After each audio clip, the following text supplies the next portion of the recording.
Ej, osiguraču, baš dobro da si tu. Želimo prijaviti određene nepravilnosti u igri Mlati krticu. Da, vidjeli smo neke besprizornike koji tamo rade dar-mar.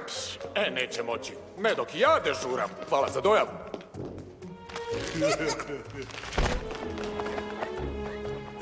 Sad još samo moramo naći taj eBay. eBay. A da, eBay. Znači, odemo tamo, naćemo taj volan i šaljemo ga dostavom Litvaku, prije petka. On popravi igricu i sve se opet vraća na staro. Bum! I svi sretni.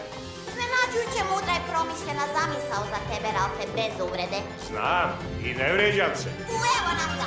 Dame i gospoda, djevojčice i dječaci, predstavljamo internet! Pa taj internet nije ni približno onako veličanstven kako ga Sonic opisuje. Da, priznajem, baš sam razočarana. Gdje misliš da drže taj svoj eBay? Pojma nema.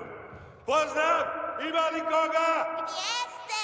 Trebamo eBay! Čuješ li to, Malecka? Koja jeka? Pazi sad ovo. Kaka! Kaka! Kaka! Dobro, spajanje na mrežu. Bravo. Lozinka je rekord s nulom umjesto o. To. I mi smo online.